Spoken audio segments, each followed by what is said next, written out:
The international break is over. Not only is it over, it's done until March. Thank God for that. And thank God on the fact that Forest are back, because we have a game this weekend. It's Forest going down to North London to face Arsenal. Welcome to the preview.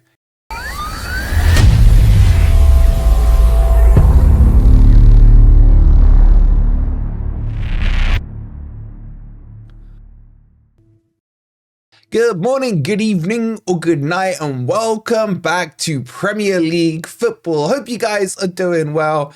Really looking forward to doing this video and to seeing you guys tonight at the birthday bash. If you haven't got your tickets yet, just come down at 7 p.m. at the Grosvenor Casino, Maid Marian Way, for the birthday bash. Yeah, it's going to be fun because we're back to talking about football. If you haven't already, please don't forget, hit that like button. Subscribe to Forest Fan TV if you are new. And don't forget, we got additional content for you guys over on Patreon. We got a video today out about Forest switching to a back five. Is it feasible or not? Go check it out. And thank you to everyone who's supporting us on Patreon. Okay, let's jump into this and let's start talking about Arsenal versus Forest. And this one, I've got to say, needs change. I think Forest are becoming a bit predictable in terms of the way we are playing. We're trying to play that mid-block and we're going for those quick transition counter-attacks, hitting the teams hard and then letting Eminem do what Eminem do at the back. And I just feel every now and again you have to throw in a curveball. And the curveball I'm looking for this week is the one we used against Liverpool. I think the formula is very simple. We've seen so far this season that Liverpool are playing, or are, you could argue, the best or second best team in the Premier League behind us. And if Forest have beaten them on their home turf, then that formula needs to be readdressed for these so-called Big Six teams. And I have not been impressed with Arsenal at all. A lot of you know I'm not a huge fan of Arteta. I think he's overrated by a mile, especially by the likes of Ant. And I think that this team is gettable at, and I think we can upset the old apple cart this week. And I'll talk about how in a minute. Now, in terms of injury news, I want to touch on that first. We told you the other day that Ola Aina was flown back from the Nigerian squad early with some fatigue issues and what have you. I'm also hearing rumours that he was asked to be released early, or Forest asked for him to be released early because there was the Arsenal game coming up. There's a lot of rumours flying around over him. The honest answer is I can't tell you for certain one way or another, but at best you could say he is an injury doubt. So he's one we'll have to consider when it comes to the team sheet. Obviously, Nuno hasn't done his press conference yet, so we'll know for sure once that happens. In terms of other injuries, it seems that all the players have come back pretty much A-okay. Obviously, Murillo was playing in Brazil last night. So he's probably one of the only few, and probably like Sosa, who is still not quite back yet. But they should be back and should be fit in time for the Arsenal game. In terms of the Arsenal injuries, there's loads of rumours on that as well. Ben Scheidt is meant to be out injured. Trossard's picked up an injury away at Belgium. Kai Havertz is still crap according to what I've seen from him this season. He plays like he's injured. There's one or two others as well. There's rumours that Saka has a knock and that's why he didn't join up with the England squad. Declan Pudding Rice, all kinds of things. There's a lot of rumours as expected in an international window. But a lot of these ones for Arsenal for me are a case of club before country, where they've needed some recovery time, and I expect a lot of them to be playing this weekend. But forget Arsenal for a second, don't want to overexcite Ant too much.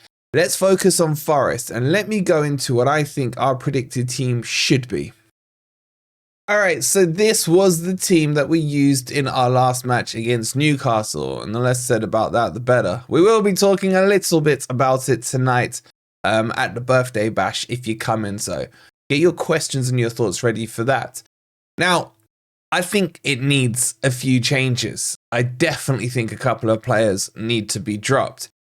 In fact, I'm going to drop some players that might surprise you guys, but then you'll remember back and you'll go, oh yeah, that kind of must make sense. So here's what I want to start with. I'll show you the players that I think need to be dropped. Obviously, Elanga, I think that's a no-brainer. For me, at the moment, all he's offering is good dead balls. I say all because they're really good dead balls. The other one that I would take off is Callum Hudson-Odoi as well. And that would be my starting point. Why am I doing this? Because I want to recreate what we did against Liverpool. In fact, I'd go as far as to make the team almost identical. So if Yates is fit, and he can start. But if Sangare was fit, and I believe there's good chance that he might be named on the bench, maybe I'd consider him. We don't fully know yet. Person I'd bring in is Ward-Prowse.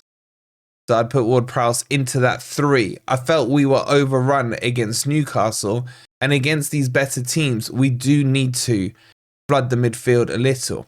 And then I'll be looking for this double 10 with Morgan Gibbs-White alongside Dominguez. And that, for me, that Christmas tree formation is the formula that will work because it isolates the middle of the park. I always like the idea against these quote-unquote Cartel 6 teams to block out the middle of the park and force their hand and make them try and play around you. And they do tend to struggle when we do this. Yes, Saka is good on the wing, but again, we don't know about his fitness. Martinelli's slowly coming back into form, and Drossard just looks dross at the moment, so I wouldn't be too worried about him. But if we block out that middle, and what you want to do is create that box effect around the Arsenal midfield, give them no time, no breathing room on the ball. It's exactly, keep it simple, Nuno. Copy and paste the playbook from the Liverpool game. Obviously, Sells doesn't need to copy and paste what he did with that drop Spinaroonie thing that just about cleared off the line. But Sells has been quite solid. Some are blaming him for the Newcastle result. I'm not really in that boat. Now, if we address the Einar situation, if he is injured, I would put in not Nico Williams for me, I'm going to say. And maybe this is an unpopular decision or not, I don't know. But I would go Eric De Silva. I like his pace, I like his athleticism, and I think he's going to be a good player. I know there's a huge argument for Williams, but honestly, I'm more convinced that he's a better left back than he is a right back. He's better at closing out the game rather than starting it, in my opinion. And I still think he's better in a back 5 rather than a back 4. So I would save Williams for the closer role with Morato. Now, the other thing that people will argue is, okay, if Einar's injured and you're saying Williams is better in a back 5, why not start with the back 5? We've seen that Forest have conceded literally 0 goals this season when Morato has come in. I'm not against it. But that creates an issue for me in midfield. We've got a video coming out today on Patreon on the back 5 and whether or not it's a viable option for this Arsenal game. So, you Patreon members, you get to check that out. Rest of you, go join up. So we'll talk about that. But for me, this is the team I would go with, subject to Einar being fit. And I think it's good enough. I think it's good enough to get us a result. So how do I see this one going? Well, if we play this team, I think it will be a tight match. I mean, what would your variations be on that team, guys? Let me know in the comments as always. And is it too much to drop the likes of Elanga and Hudson-Odoi? My argument would be no. Look at what we did at Liverpool. Bring them on in the second half once we've knackered out the Arsenal team. Bring that width, bring that pace on then. Keep the game tight. Keep it 0-0 to about 60, 65 minutes. And then unleash the finishers, the secret weapons, etc. It will work. If we go 4-2-3-1 in this, I'm not saying we can't win it. I just don't think we'll have control of that midfield. And that does worry me. If Nuno goes for what I've suggested there, then I seriously and honestly can see us beating Arsenal. They're not in good shape. I don't think they've won between international windows. This one just passed and the one before. I don't think they've taken a dub in the league. So they're under huge pressure. And if Arsenal come out just like Liverpool did, with the feeling, with the game plan that they must win this game, that this is just Forest and they try and take us on, I think it plays into our hands. And that would make me more confident if I'm being honest with you. So for my prediction, I'm going ballsy here. I'm going for a Forest win. I'm saying Forest take this by 1-0. And I think it will play out just like it did against Liverpool. I do not fear Arsenal this season. I really don't. They are not the same team from 2 seasons ago that we beat at the City Ground 1-0. They're not the same team from last season. There's just something not quite right there. And I think the whole and total responsibility is on that manager Arteta, who I just don't rate. What do you guys think? Get your score predictions in the comments down below. And that just leaves me to say that if you're coming tonight to the birthday bash even, look forward to seeing you at 7 p.m. sharp.